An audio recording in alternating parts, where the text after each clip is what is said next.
మనసంతా నీవే యేసయ్యా, నాకు ఆలోచన చెప్పేవాడావు నీవే యేసయ్యా, నాకు ఆలోచన చెప్పేవాడావు నీవే యేసయ్యా, యేసయ్యా నా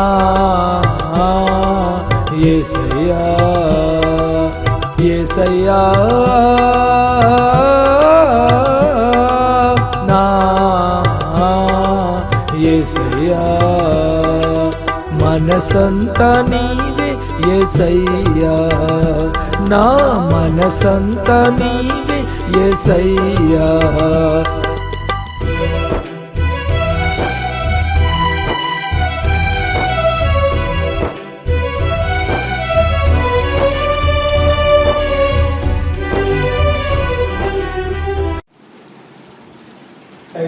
గైడెన్స్ వచ్చినటువంటి వారికి అవకాశం ఇస్తే నేను కూడా నేర్చుకోవడానికి బాగుంటుంది.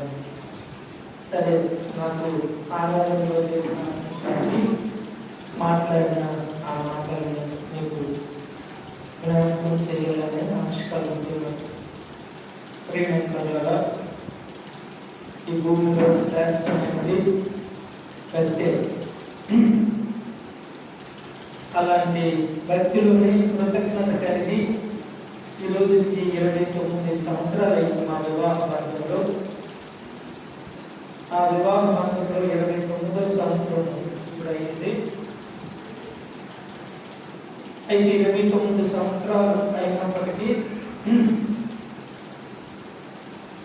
మా కుటుంబంలో ఏమొచ్చినా ఒకరికొకరు మేము అనుకోక దేవుని దగ్గరికి వచ్చి మనం పెట్టుకుంటాం.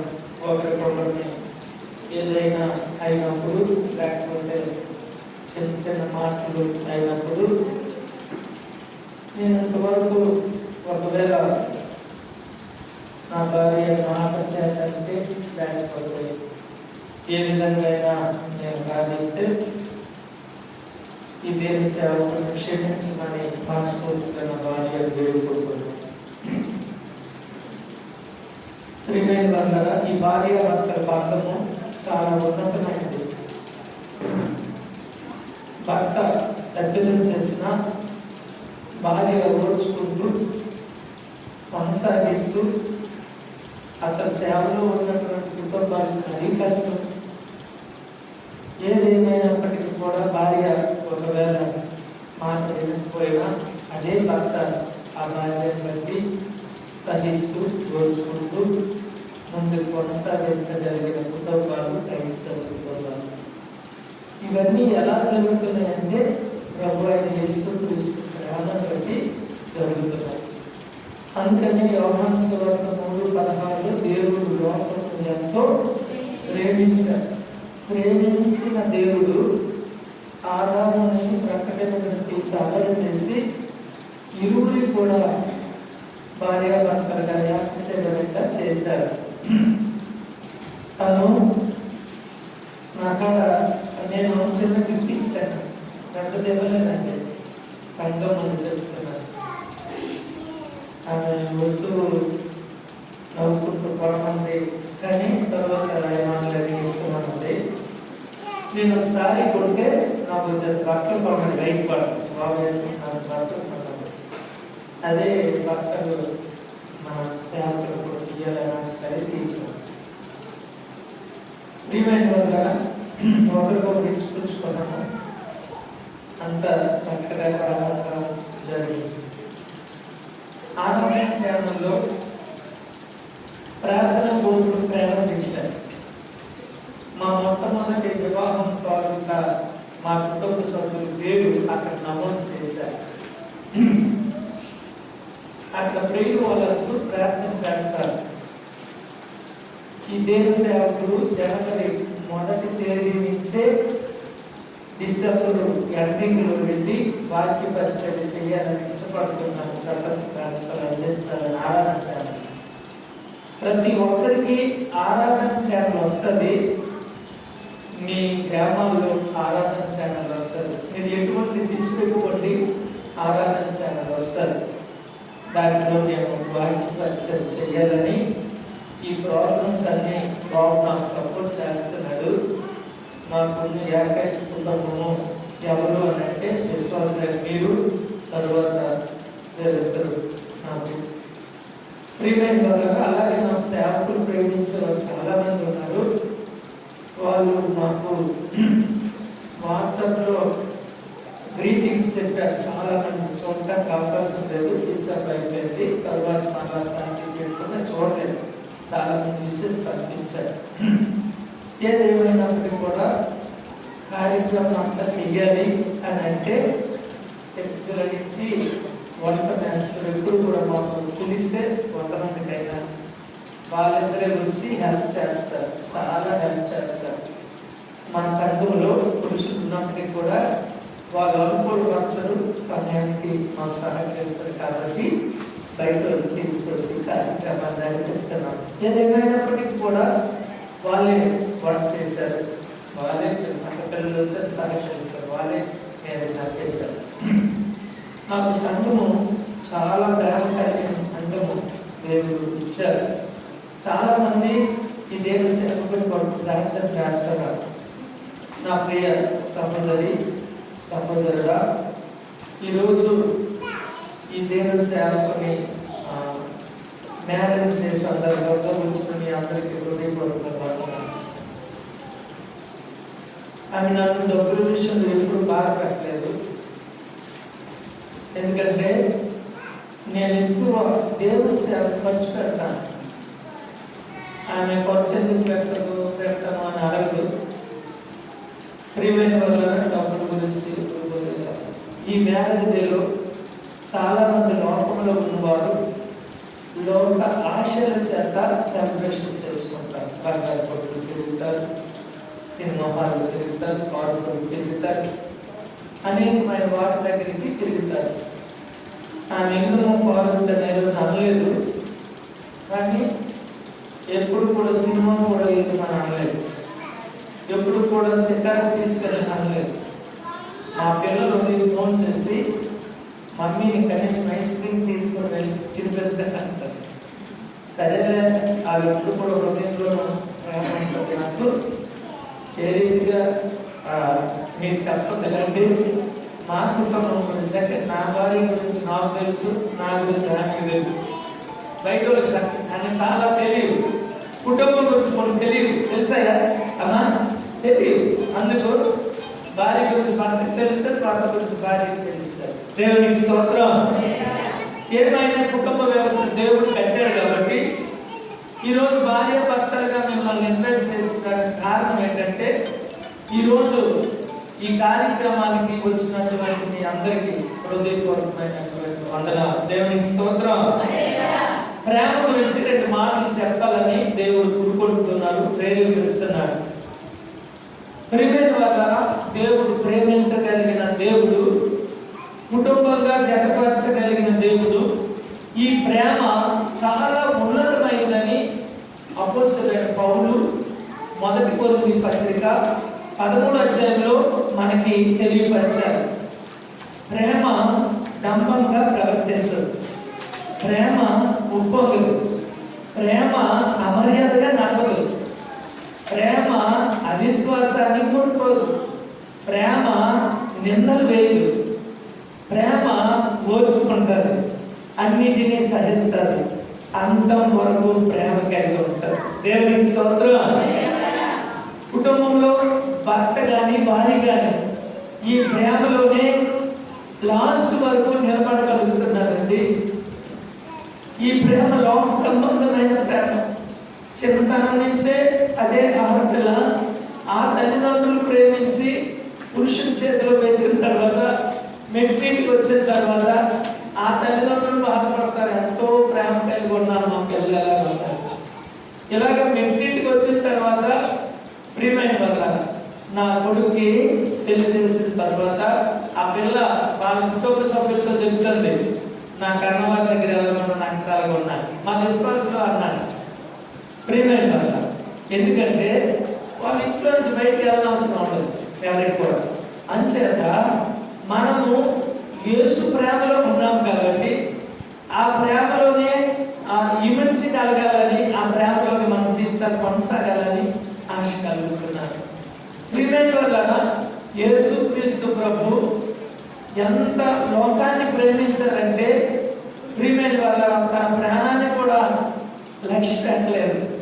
నా ప్రాణం ఇవ్వడానికి నేను ప్రేమపూర్వకంగా ఇష్టపడుతున్నానని ప్రేమ త్యాగం చేశారు. ప్రేమ ద్వారా ప్రేమ ప్రపంచానికి యేసుక్రీస్తు ప్రభు తెలియపరిచారు. ఈరోజు చాలా మంచి పండుగ అంట, అందరూ గుడికి వెళ్ళి ఆరాధన చేస్తారు. ఏంటది మీకు తెలుసు, ఏకాదశి పండుగ. చాలా మంది క్యూలో ఉన్నారు గుడుల దగ్గర ఆరాధన చేసుకోవడానికి. ఈరోజు మంచి రోజు, మమ్మల్ని వివాహానికి మన దేవుడు కలిపిన 29వ సంవత్సరపు దినం ఈ దినం. ప్రియమైన వల్ల పిల్లలకి కొద్దిగా బలహీనత రావడము రాలేకపోతే వాళ్ళు చేయవలసిందే. ఏదేమైనప్పటికీ కూడా అదే పౌలు గారు అంటున్నారు, మొదటి కొరింథీ 14 అధ్యాయము మొదటి వచనం, ప్రేమ కలిగి ఉండటం ప్రయాసపడమని అంటున్నారు. ప్రేమ కలిగి ఉండటం. ప్రియమైన వలన ఈ ప్రేమ కలిగి ఉండడానికి ప్రయాసపడాలి. కొంతమంది డబ్బులను ప్రేమించి డబ్బుల్ని ఆశించి ప్రేమిస్తారు. డబ్బుల్ని ఆశించి ప్రేమిస్తారు.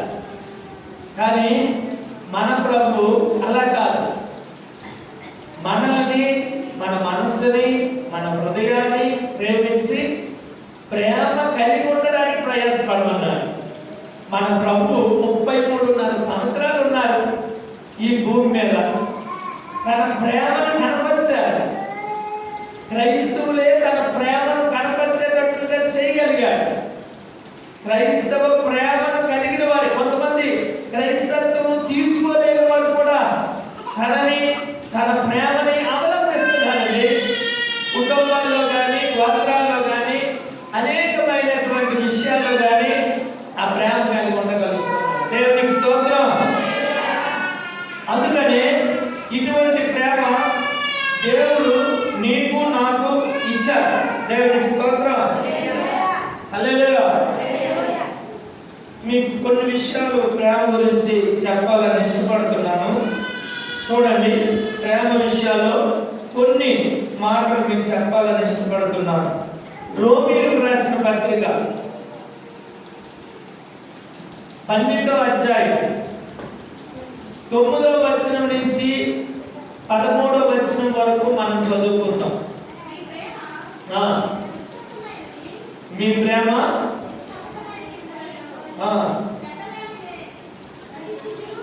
అమ్మా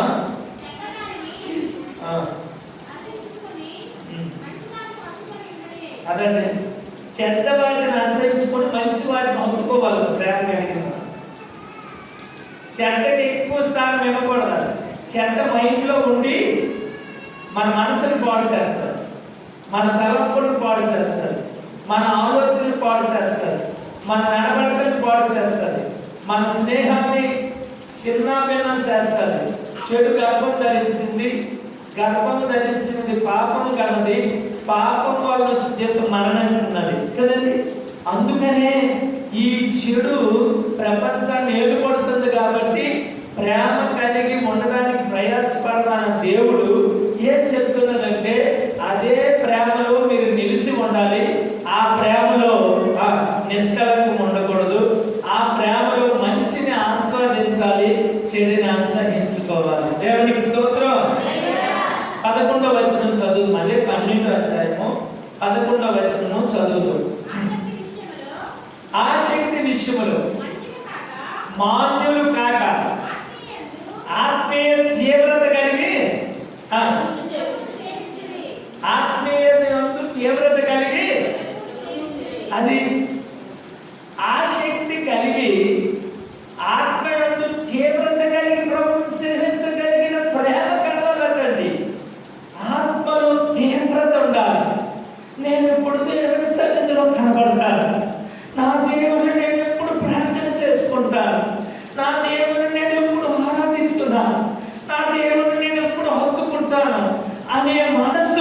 నీకు నాకు కలిగి ఉంటాను. ఒక్కోసారి మిడ్ నైట్ లెగిస్తానండి, వాక్యాలు పెడతాను. ఒక్కోసారి రాత్రి 10 పెడతాను. ఒక్కోసారి వేకుజామున 2-3 పెడతాను. ఒక్కోసారి 4 పెడతాను. ఎప్పుడు దేవుడు ప్రేరేపణించి ప్రార్థనాపూర్వకంగా పెట్టాలనుకుంటే గ్రూప్ అన్నింటిలో పెడతాను వాక్యాలు. ఎందుకు ఈ మాటలు చెప్తున్నానంటే, మనము ఆత్మయందు తీవ్రత కలిగి ప్రభువుని సేవించడానికి మనము ఏం చేయాలంటే, ఎఫెసీ పత్రిక 5వ అధ్యాయం 15వ వచనంలో, దినములు చెడ్డవి కనుక సమయమును పోనీక అజ్ఞానుల వలె కాక జ్ఞానముగా నడుచుకోమంటున్నాడు. సమయము పోనివ్వకూడదు. సమయము ప్రియమైన కదా, బట్ చెప్పాను 8:30 క్లోజ్ చేసేయా, 10 గంటల ఖచ్చితంగా ప్రార్థన చేసుకోవాలి. నా ఆత్మ దేవుడుతుంది, సంఘ పిల్లలను పిలిచారు, మేమందరం కలిసి ప్రార్థన చేసుకోగలగాలి. సేవకులను పిలిచారు, మేమందరం మీ ప్రేమలో తీవ్రత కలిగి, ప్రార్థనలో తీవ్రత కలిగి, దేవుడు సన్నిధిలో గడపగలిగిన మంచి మనసు. ప్రియమైన నన్ను ఎంతగానో ప్రేమిస్తారు గొప్ప అమ్మడ. ఒక రాత్రి బాబు తీసుకెళ్ళారు, నాకు సెలవించి అక్కడ మీటింగ్ పెట్టారు. రాము అన్నటువంటి కుటుంబం వాళ్ళు శ్రేష్టమైన పంపించి ఆ రాత్రి శ్రేష్టమైన భోజనం ముందుగా ఏర్పాటు చేయించారు. ప్రియమైన ఉదయము మనం అలాగా ఉదయం తీసుకోకపోయినా అది ఏర్పాటు చేస్తున్న చెప్తారు. అలాగే మందిరంలో చక్కగా ఆరాధన చేసుకుంటూ వచ్చేసాం. అంబార సంఘ పిల్లలు ఎంతో ఇష్టం కలుగుతారు. మా కుటుంబాలతో, మా ప్రవీణ్ బాబు గారి కుటుంబం. ఎందుకంటే అలాగే బాబుకి ఆ ఇద్దరు నాకు చూసి ఆనందం ఏంటంటే, 4 సేవ పరిచయం కొనసాగుతున్నారు. దేవునికి స్తోత్రం. ఆ పిల్లలు పట్టుకుని సేవ పరిచయం కొనసాగుతారు. అమ్మాయికి ఎప్పుడు ఉపవాసంలోనే కొనసాగు. అక్కడ నేను ఎక్కువ దేవుని దగ్గర వాక్య పరిచయం చేసేది పెద్దగుడ్డిలోనే. వచ్చారు మీరు సంఘ పిల్లలు 4 గంటలు. ఎన్ని గంటలు చెప్పారు వాక్యము? ఎన్ని గంటలమ్మా? 4 గంటలు. సంఘ పిల్లలకు మీకు చెప్పాను, ఎప్పుడైనా అబద్ధం చెప్పాను? ఎన్ని గంటలు చెప్పాను? మీతో పెద్దగుడ్డి వెళ్ళాను, ఎన్ని గంటలు చెప్పాను? 4 గంటలు చెప్పానన్న మర్చిపోయారు. ప్రియమైన వాళ్ళ, ఎందుకు ఈ మాటలు చెప్తున్నానంటే, ఖచ్చితంగా ఒక 10 నిమిషాలు కూడా కూర్చోకుండా 4 గంటలు దాడాలంటే దేవుడు మాట్లాడాడు. అప్పటికి ఫాస్టింగ్ బ్రేక్ కదా. దేవునికి స్తోత్రం. ఉపవాసాలు ఎక్కువ ఉంటారు సంఘం, మంచిది. ఇప్పుడు నేను కూడా ఉపవాసంతో ఉన్నాను. కారణం ఏంటంటే, నాకు ఉపవాసం అప్పుడు 2 పూటలు చేయడం ఇష్టం. మీటింగ్కి వెళ్ళినప్పుడు నాతో పాటు బాబు ఉంటాడు ఉపవాసం. పొద్దు బాబు నువ్వు తిన్నాను, నీకు ఇష్టమైన కంచం కలతో కొంటాను అంటుంటాను. ఎందుకంటే ఆ బాబుకి ఎవరు వస్తుంది నాతో పాటు, ఎందుకు ఆ బాబు లేదు ఉంటాడా. ప్రియమైన ఏదేమైనప్పటికీ కూడా నేను కలిసి అలా ప్రయాణం చేస్తాను. మాకు చాలా సఫలమైన విషయం. దేవుడి మహాకృపను బట్టి దేవుడు ఈ దేవ సేవకుని వాడుకోవాలని, అంతవరకు ప్రేమ కలిగి పరిచర్యలు ముందుకు కొనసాగాలని మీ అందరూ జ్ఞాపకం చేసుకోండి. అలాగే మరొక మాట మీ జ్ఞాపకం చేస్తాను. 12వ వచనం చదివాము. అదే రోమన్ రాసిన 12వ అధ్యాయం 13వ వచనాన్ని మనం చదువుకున్నాం. 13వ వచనం అమ్మా.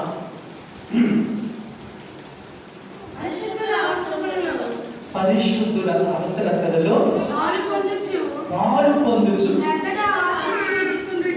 అమ్మా శ్రద్ధగా ఆతిథ్యము ఇచ్చుచుండి. దేవునికి స్తోత్రం. పరిశుద్ధులు ఏమన్నారమ్మా? అమ్మా మరలా చదువు. పరిశుద్ధులకి పరిశుద్ధుల అవసరాలలో పాలు పొందుకోవాలి. పరిశుద్ధులు అంటే మనమే. ఒకరి అవసరాలు ఒకరు పాలు పొందుకోవాలి. పరిశుద్ధుల అవసరాలలో పాలు పొందుకోవాలి. రెండోది ఆతిథ్యం ఇవ్వాలి. ఆతిథ్యం అంటే ఏంటి? పట్టిన ఆహారం. ఆతిథ్యం అంటే చుట్టాలు వస్తారు మన ఇంటికి. ఏమిస్తారు? మీరు ఏమిస్తారు? ఏంటి ఇవ్వకుండా పంపించారా? అమ్మా కొద్ది బొబ్బు ఎక్కడకుండా పెట్టి పంపించేస్తారు హామీ లేదు మరి ఇక్కడ పోవాలి దొరకవు అని అంటారు, బడ్డీకి పరిగెడతారు కదా. అందుకు ప్రేమ కలిగిన ఆతిథ్యం చేస్తారు. పరిశుద్ధులు కలిసి ప్రేమ కలిగినటువంటి ఆతిథ్యములు ముందు ఉండగలుగుతారు. పౌలు గారు ఏం చేసేవారంటే అతిథిలో ఉన్నటువంటి వ్యక్తి ఏం చేసేవాడంటే వచ్చినటువంటి వారి ఆతిథ్యం ఇచ్చేవాడు, వచ్చినటువంటి వారి అవసరాలు తీర్చగలిగేవాడు. రాత్రి నేరాలు పుట్టి పగలు అది అమ్మి వచ్చిన డబ్బుతో సేవకి ఉపయోగించేవాడు. ఎంత గొప్ప ధన్యత! ఇదేం సేవకుడు అలా కొద్దిగా చేస్తారు, అంతగా చేయలేకపోతే ప్రియమైన చూడండి. మరి జ్ఞాపకం చేస్తాను. అదే రోమేలకు రాసిన పత్రిక 13వ అధ్యాయము 8వ వచనం నుంచి 10వ వచనం వరకు చక్కటి మాటలు మనకు ఉన్నాయి. అది ఒకరికొకరు ప్రేమించిన విషయంలో అమ్మా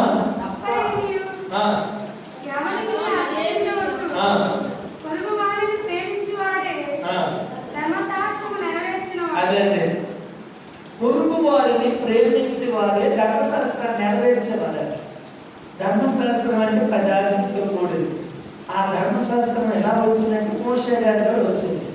ఎవరు ఆ మోషే గారు అంటే నడివారు, ఎవరు ఆయన అంటే లేవీలైనటువంటి వ్యక్తి చేత ధర్మశాస్త్రాన్ని తీసుకొచ్చారు. అంటే మనం ధర్మశాస్త్రాన్ని నెరవేర్చాలంటే ఎదుటి వ్యక్తిని ప్రేమించగలగాలి. దేవునికి స్తోత్రం. హల్లెలూయా, హల్లెలూయా. ఎంత మంచి ఈ దినంలో మంచిగా అందరూ వేపుజామునే తలంటి స్నానం చేసుకుని ఆ గుడికి వెళ్ళిపోతారు. మనమైతే ఈ రోజు కూడా మనము ఉపవాసం ఉన్నవి ఉండగలిగాం. అవునా కాదండి? అది దేవుని కృప. దేవునికి స్తోత్రం. ధర్మశాస్త్రం మనం నెరవేర్చాలంటే ఎదుటి పొరుగు వారిని మనము ప్రేమించాలి. పొరుగు వారిని ప్రేమించాలి. నా ప్రేమ విలువ ఎలా తెలుస్తుంది? ఆయన కట్టుకున్న వస్త్రం. లేకపోతే నా ప్రేమ విలువ ఎలా తెలుస్తుంది? ఆమె కడుపు కొద్దిగా ఆహారం నింపడం. నా ప్రేమ విలువ ఎలా తెలుస్తుంది? ఇతరులకి ఆతిథ్యం ఇచ్చి ఎదుటి వ్యక్తిని ప్రేమించగలిగిన స్థితి ఉండడం. దేవునికి స్తోత్రం. హల్లెలూయా. ఈ మంచి రోజులో మా కుటుంబాన్ని ఈ వివాహ కార్యక్రమాన్ని జరిపించుకోవడానికి చూపించారు. కృతజ్ఞత కలిగి మందిరంలో సేవకుల మధ్యన, విశ్వాసుల మధ్యన, పరిశుద్ధుల మధ్యన పాలుపందులు పొందుకోవడానికి మనందరికీ కూడుకున్నాం. ప్రియమైన వారు, అది కేవలం దేవుని కృప. దేవునికి స్తోత్రం. ఎఫెసీ పత్రికలో 6వ అధ్యాయం 23, 24 వచనాలు మనం చదువుకుంటే ఒక చక్కటి మాట అక్కడ దాచి దేవుడు పౌలు గారి ద్వారా దాచిపెట్టినాడు. ఎఫెసీ పత్రిక 6వ అధ్యాయము 23, 24. తండ్రి అయిన దేవుని నుండి ప్రభు అయిన యేసుక్రీస్తు నుండి సమాధానమును విశ్వాసముతో సహోదరులకు కలుగును గాక. దేవునికి స్తోత్రం. 24వ వచనం సమాధానం మాట మీ అందరికీ దేవుడు కలిగించిన గాక. సమాధానం ఉంటుందా? ఒకసారి చెప్పండి. అబద్ధమానికి అమ్మా సమాధానం ఉండదు. ఒకసారి ఆయమ్మంటి అమ్మకి అంత ప్రార్థన చేస్తే ఒకసారి నెట్టుకోవాలి. అంత ప్రార్థన చేస్తే మనసులో నడుకుంటాం. అవునా కదా? స్వాతి మా ఆయమ్మే చదువుతుందా? నేను చదవలేము. చిన్న చిన్న అసూయలు కదా, సమాధానం కోల్పోతాం, అసమాధానం. అందుకని ప్రభువులు ఇచ్చిన తర్వాత అపోస్తులైనటువంటి శిష్యులు కనిపించి ఏం చెప్పారంటే మీకు సమాధానము కలుగును గాక. యోహాను సువార్త 16:20 లాస్ట్ మాట, మీకు సమాధానం కలుగును గాక అంటారు కదా. ప్రియమైన వారు, అలాగే మత్తయి సువార్త 28:20 కూడా అంటారేమో మీకు సమాధానం కలుగును గాక. లేచిన తర్వాత అంటే ఆయన సమాధానానికి అధిపతి. ఆయన యేసుక్రీస్తుని కలిగిన మనము సమాధానం కలిగి ఉండడానికి దేవుడు ఇష్టపడతాడు. దేవునికి స్తోత్రం. చూడండి, మరొక మాట మీకు జ్ఞాపకం చేస్తాను. 24వ వచనం చదువు. 23 చదివారు. మన ప్రభు అయిన యేసుక్రీస్తు ప్రేమించు వారందరికీ కృప వస్తుందంట. ప్రేమతోనే కృపని పెట్టాడు ప్రభు.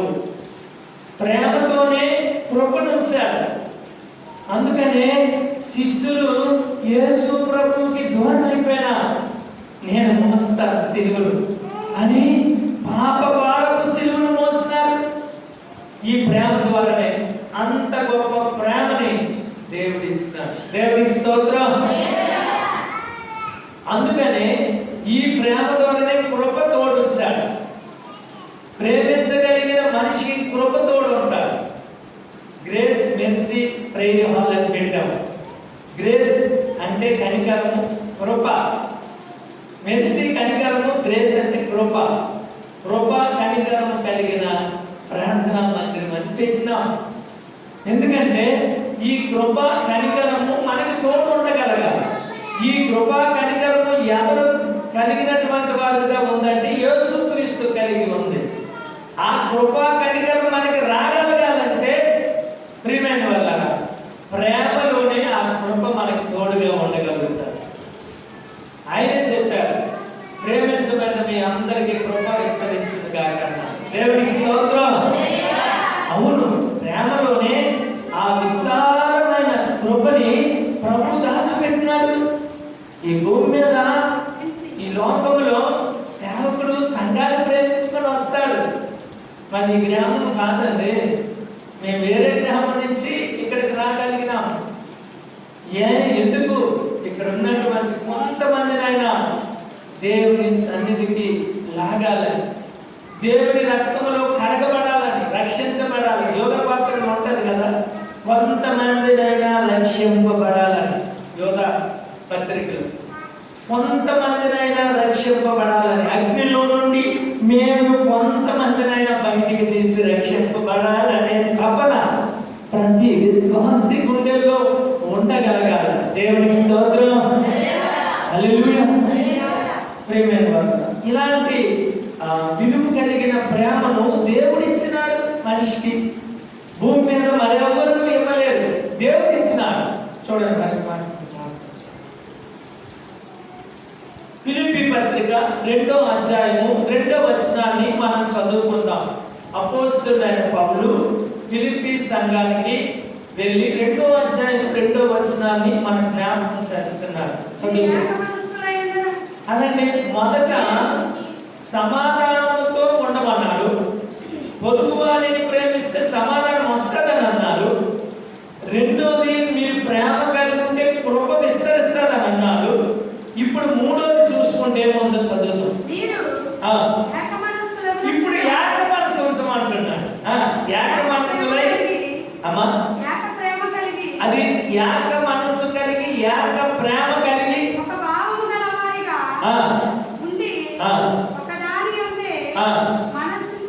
అదే ఒక్కదాని ఉంది మనసు. అంటే దేవుడి దగ్గరికి వచ్చి 2 మనసులు ఉంటాయి. అందుకే దేవుడు ఒకే మనసు ఉంచి ఏక మనసు, ఏక తాత్పర్యం కలిగిన వారిగా ఉండమంటున్నాడు. మన అపోస్తలుల గారి 2వ అధ్యాయం చదువుకుంటే వాళ్ళు ఏక మనసు కలిగి 2వ అధ్యాయము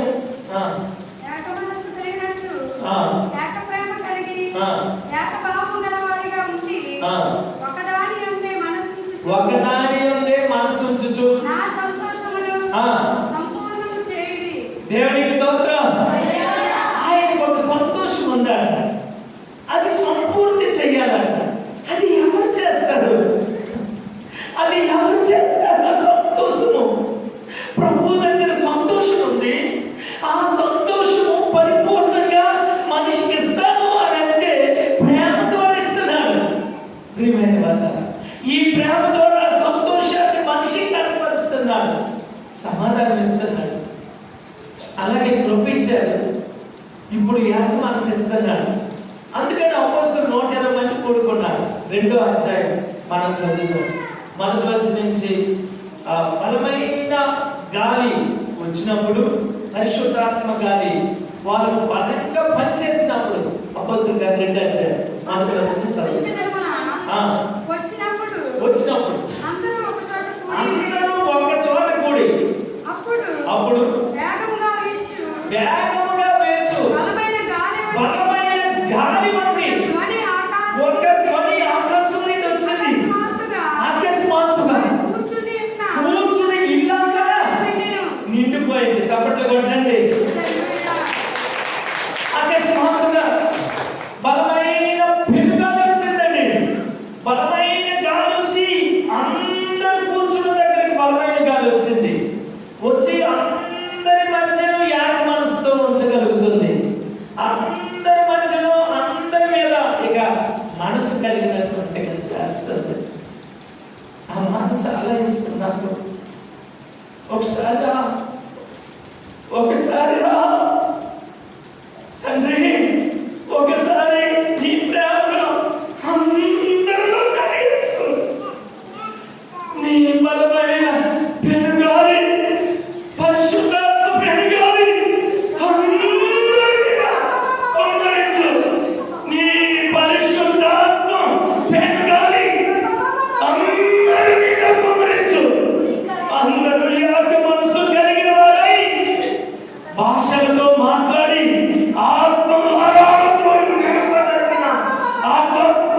బలమైన గాలి ఇల్లంతా నిండిపోయేటట్టు ఇప్పుడు